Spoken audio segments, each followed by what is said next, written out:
Hello అండి, నమస్తే. Welcome back to family whites. ఈరోజు వీడియోలో వినాయకుడికి ఎంతో ఇష్టమైన ఉండ్రాళ్ళ పాయసాన్ని కమ్మగా రుచిగా ఎలా చేసుకోవచ్చో చూపించబోతున్నాను. ఈ విధంగా చేస్తే పాలు విరగకుండా చాలా పర్ఫెక్ట్గా తయారు చేసుకోవచ్చు. ఈ ఉండ్రాళ్ళ పాయసాన్ని బెల్లంతోనే చేస్తున్నాం కాబట్టి ఎవరైనా ఈజీగా తీసుకోవచ్చు.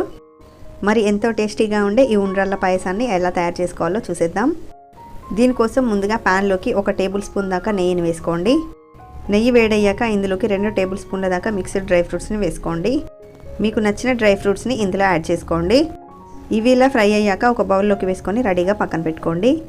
ఇప్పుడు ఇదే ప్యాన్లోకి 1.5 కప్పుల దాకా నీళ్ళను వేసుకోండి. ఇందులోనే 1/2 టీ స్పూన్ దాకా ఉప్పును వేయండి. మనం చేసే ఏ స్వీట్లో అయినా కొంచెం ఉప్పు వేయడం వల్ల టేస్ట్ అనేది బాగుంటుంది.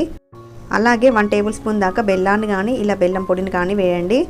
మీరు ఏ కప్పుతో అయితే వాటర్ని తీసుకున్నారో అదే కప్పుతో 1 కప్పు దాకా బియ్యం పిండిని వేసుకోండి. నేను ఇక్కడ పొడి బియ్యం పిండినే వాడుతున్నాను. మీకు నచ్చితే తడి బియ్యం పిండి అయినా యూజ్ చేసుకోవచ్చు.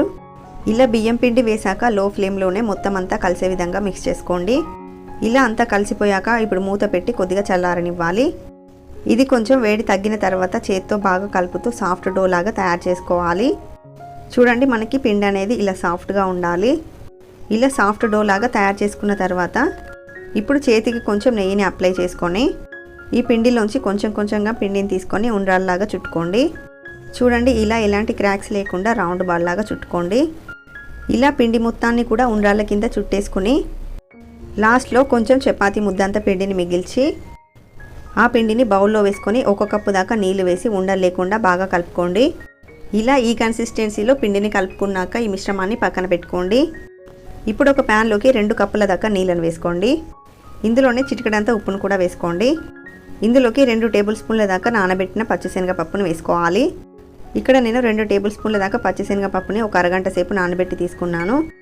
శనగపప్పు కొంచెం ఉడికాక ఇందులోకి అదే కప్పుతో 1 కప్పు దాకా తురుముకున్న బెల్లాన్ని వేసుకోవాలి. అలాగే 2 టేబుల్ స్పూన్ల దాకా సన్నగా కట్ చేసుకున్న పచ్చి కొబ్బరి ముక్కల్ని వేసుకోండి. ఈ బెల్లం పూర్తిగా కరిగేంత వరకు కలుపుకుంటూ బెల్లాన్ని కరిగించుకోండి. 2-3 నిమిషాల తర్వాత పప్పు ఉడికిందో లేదో ఒకసారి చెక్ చేసుకుందాము. శనగపప్పు ఉడికాక ఇందులోకి మనం తయారు చేసి పెట్టుకున్న ఉండ్రాళ్ళను వేయండి. వీటిని లైట్గా మిక్స్ చేయండి. ఓవర్గా మిక్స్ చేస్తే ఉండ్రాళ్ళు విరిగిపోతాయి. ఇప్పుడు మూత పెట్టి లో ఫ్లేమ్లో 5 నుంచి 10 నిమిషాల పాటు ఉడికించుకోండి.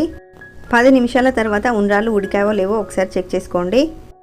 చాకుతో కట్ చేసి చూస్తే చూడండి, మనకి ఉండ్రాళ్ళు బాగా ఉడికాయి. ఇలా ఉడికిన తర్వాత మనం కలిపి పక్కన పెట్టుకున్న బియ్యం పిండి మిశ్రమాన్ని ఇందులో వేసి కలపండి. ఈ పాయసం అనేది కొద్దిగా చిక్కబడేంత వరకు కూడా లో టు మీడియం ఫ్లేమ్లో ఉడికించాలి. ఇలా పాయసం కొంచెం చిక్కబడ్డాక ఇప్పుడు ఇందులోకి మంచి ఫ్లేవర్ కోసం ఇందులోకి 1/2 టీ స్పూన్ దాకా యాలకుల పొడిని, మనం ఫ్రై చేసి పక్కన పెట్టుకున్న డ్రై ఫ్రూట్స్ని వేసుకుందాము. ఇప్పుడు అంతా ఒకసారి బాగా కలిసే విధంగా కలుపుకోండి. ఇప్పుడు స్టవ్ ఆఫ్ చేసేసి ప్యాన్ని పక్కన పెట్టి కొద్దిగా గోరువెచ్చగా అయ్యేంత వరకు చల్లారనివ్వాలి. ఇలా పాయసం అనేది కొంచెం చల్లారిన తర్వాత ఇందులోకి పాయసం కన్సిస్టెన్సీకి తగ్గట్టుగా పాలను వేసుకోండి. ఇక్కడ నేనైతే ఏ కప్పుతో అన్ని మెజర్ చేశానో అదే కప్పుతో 1 కప్పు దాకా కాచి చల్లార్చిన పాలను వేస్తున్నాను. పాలు వేడిగా ఉండకూడదు, పాయసం కూడా వేడిగా ఉండకూడదు. అప్పుడే ఈ ఉండ్రాళ్ళ పాయసం అనేది విరిగిపోకుండా ఉంటుంది.